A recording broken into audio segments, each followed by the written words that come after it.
اپنے لیے پیدا کیے ہیں. اور ہم نے نازیہ دیکھا کہ جو پیگاسس کا معاملہ ہے یہ صرف پاکستان تک محدود نہیں ہے. ایسا نہیں ہے کہ پاکستان تک تو چلیں سمجھ میں آتا ہے کہ وہ ہمیشہ سے اس طرح کی کارروائیاں جو ہے وہ کرتا رہا ہے پاکستان کو نقصان پہنچانے کے لیے، پاکستان کے خلاف. لیکن اب وہ اپنے جو ان کے لوگ ہیں، جو صرف سمپلی جن کے ساتھ ان کی جو پولیٹیکل ایفیلیشنز ہیں، یہ پولیٹیکل جو اپوزیشن ہے، ان کے بھی خلاف وہ اس پیگاسس سافٹ ویئر کو، جو کہ اسپیوناج کے لیے استعمال ہوتا ہے، جاسوسی کے لیے استعمال ہوتا ہے، اس سافٹ ویئر کو وہ یوز کر رہا ہے. اور اس نے ان کی جو کالز وغیرہ ہیں وہ ہیک کی ہیں، ان کے فونز وغیرہ ہیک کیے ہیں، کالز کو ریکارڈ کیا ہے، ٹیپ کیا ہے. اور پھر اس کے اندر سکھ رہنما وہ بھی شامل ہیں. اسی حوالے سے ہم بات کر رہے تھے عبداللہ گل صاحب کے ساتھ، اور انہوں نے ہمیں ایک بار پھر سے جوائن کیا ہے. عبداللہ گل صاحب، آپ انڈیا کے انٹرنل حالات کے حوالے سے کچھ فرما رہے تھے.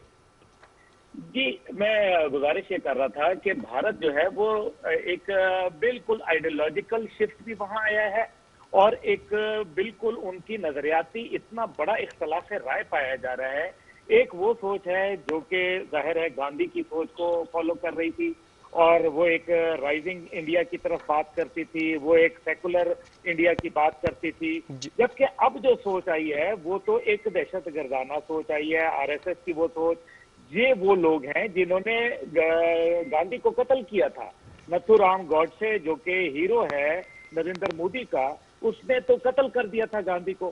اب مسئلہ یہ ہے کہ جو بھارت کی سیکولر اور لبرل سوچ تھی وہ آڑے آ گئی ہے، اور اب باقاعدہ اس سوچ کو، اس کا کلا کما کرنے کے لیے ضروری ہے کہ وہ تمام پلاننگ جو ہے وہ ان تک پہنچتی رہے، جس کے لیے وہ حد درجہ جو ہے وہ گر چکی ہے. ان کی حکومت، ان کی را، ان کے جو دیگر انٹیلیجنس ایجنسیز ہیں، اور اسی طریقے سے جو ان کے حکومت کی جو ایک آپ کہیں کہ جو حکومت میں سائنٹے پولیٹیکل پارٹیز ہیں، وہ اب انتقامی کارروائیوں پہ آ گئی ہیں. لوگوں کے فون ٹیپ کرنا شروع ہو گئے ہیں، اور وہ اپوزیشن کو جو ہے وہ بریدنگ سپیس نہیں دینا چاہتے. وہ کوئی یہ جس کو ایک کہتے ہیں کہ ایک متبادل سوچ جو ہے وہ فراہم نہیں کرنا چاہتے. اس وجہ سے وہ گھبراہٹ کا شکار ہیں، اور وہ یہ چاہتے ہیں کہ ایسی سوچ کو بازور شمشیر جو ہے یا طاقت کے ذریعے اس کو دبا دیا جائے، اور اس کا زیادہ تر ملبہ جو ہے وہ پاکستان پہ ڈالنے کی کوشش کی جاتی ہے.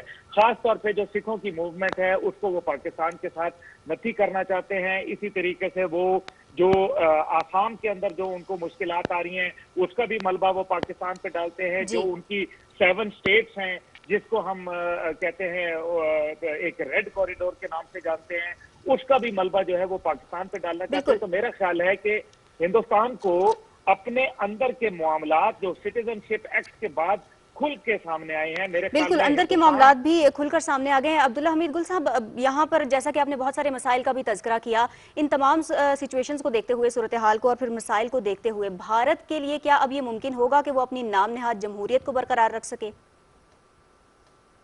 سوال کیا ہے، میں اس میں ذرا مزید ایڈ کرنا چاہوں گا کہ صرف نام نہاد جمہوریت نہیں ہے. یہ جمہوریت جو ہے یہ بدترین آمریت ہے بھارت کے اندر. اگر وہ جمہوریت جو کشمیر کے اندر حق خود ارادیت دینے کے لیے تیار نہیں ہے تو لعنت ہے ایسی جمہوریت کے اوپر جو بھارت کے اندر سے پنپ رہی ہے. دوسری بات یہ ہے کہ آپ نے کہا کہ یہ جمہوریت وہاں قائم رہ پائے گی یا نہیں. میں آپ کو یہ بتانا چاہتا ہوں کہ بھارت نہیں قائم رہ سکتا.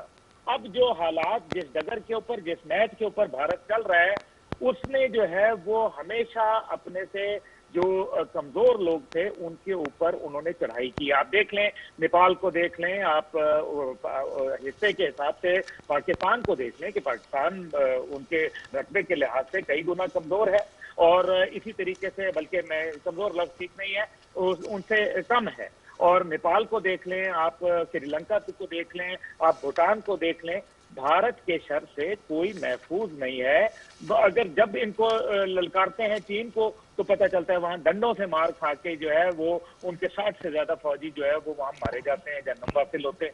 اب مسئلہ یہ ہے کہ بھارت کی یہ جو سوچ ہے یہ اس حد تک جا چکی ہے کہ مجھے اچھی طریقے سے معلوم ہے، کیونکہ میں بھارتی سفارتکاروں سے بھی ملتا رہا ہوں اور ان کے جو میڈیا پرسنل ہیں ان کے ساتھ بھی روابط میں رہتا ہوں.